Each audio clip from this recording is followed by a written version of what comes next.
I'm Margot Politis. Welcome to Study English IELTS Preparation, where we look at the skills you'll need to write, read, speak and listen to formal academic English. In today's episode, we're talking about pronouns. We'll also have a quick look at homonyms and then take some time to practice using suffixes. But first, we're going to watch a clip about people who suffer from eye problems. The people in this community live far from the city, so it's hard for them to get medical treatment. They have no access to specialists at all, and they cannot travel because they are poor, and most of them have cataract and they are blind because of cataract, which is preventable. The resources aren't here really to take care of them. It would mean a major upheaval if they got to the stage where they couldn't be taken care of here.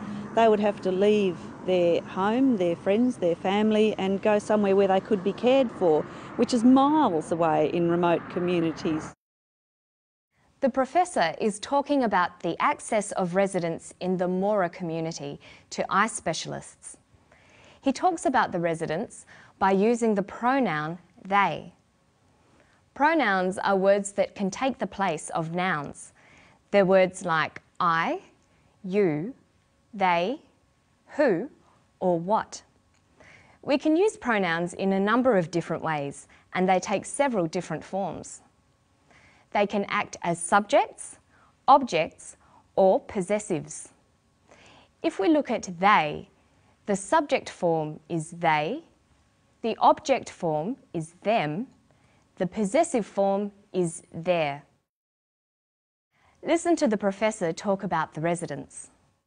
They have no access to specialists at all, and they cannot travel because they are poor, and most of them have cataract and they are blind because of cataract, which is preventable. Here, they is used as the subject of the sentence. Did you notice that the subject and verb agree in number? They're both plural. The professor always says they have or they are. Let's listen to the clip once more. Most of them have cataract and they are blind.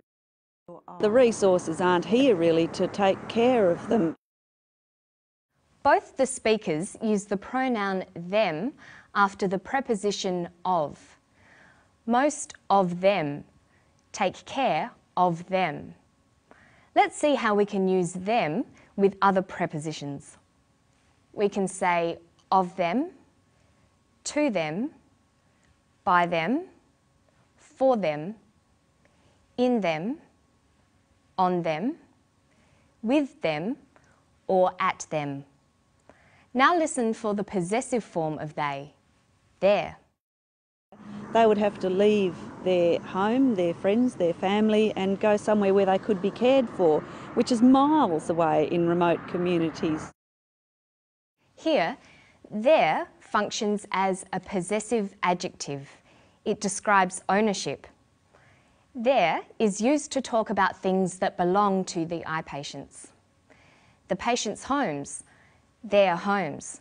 The patient's friends, their friends. The patient's families, their families. So there are three forms pronouns take. The subject form, like they, the object form, them, and the possessive form, their.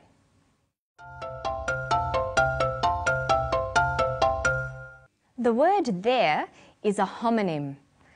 Homonyms can be words that sound the same but have different meanings, like there, T-H-E-I-R, and there, T-H-E-R-E. Julie is talking about their home, their friends, their family. Is that T-H-E-I-R or T-H-E-R-E?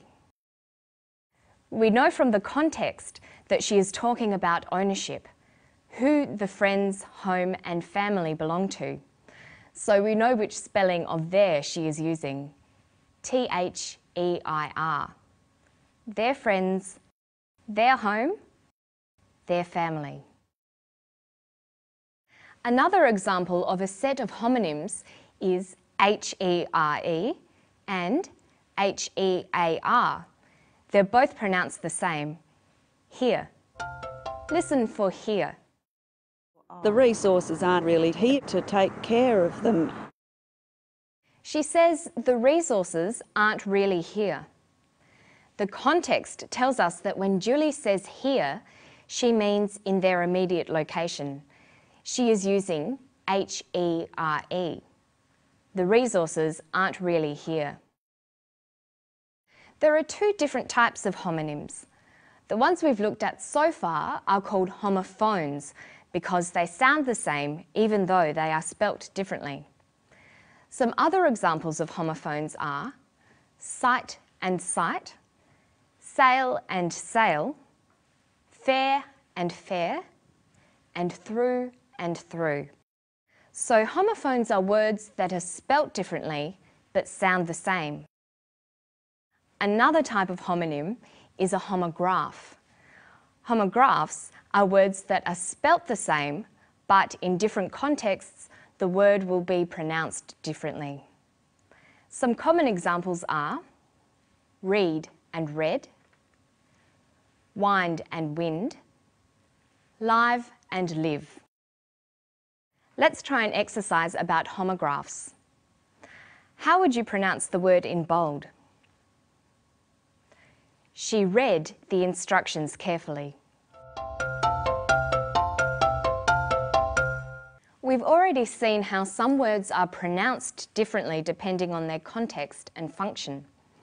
And when we looked at they, them and their, we saw how the form of some words will change depending on the context and function. Another way that words can change is by adding suffixes. Suffixes can be used to create a new word with a new function and meaning. First, listen for the suffix able. They have no access to specialists at all and they cannot travel because they are poor, and most of them have cataract and they are blind because of cataract, which is preventable. Cataracts are preventable. By adding the suffix able to the verb prevent, we form the adjective preventable, meaning able to be prevented. We can add the suffix able to a number of other words to form similar adjectives. For example, read becomes readable, count becomes countable, and recognise becomes recognisable. There are many other common suffixes in English. Learning suffixes is a quick way to expand your vocabulary. Let's take a look at two other common suffixes, ist and ism. We can use ist when we talk about the people who do certain jobs. So you could be a journalist, a chemist, a geologist, or a psychologist. We use the suffix ism to talk about beliefs, ideologies, or movements. For example, Buddhism, modernism, realism, or Marxism. And the people who believe these ideas can sometimes be described by adding the ist suffix. So we get Buddhist, modernist, realist, or Marxist. So let's take a look back over what we've learned today. We've looked at how words change according to their function and context. First, we've looked at pronouns and the different forms they take: subject, object, and possessive. Then we talked about homonyms and the two different sorts, homophones and homographs.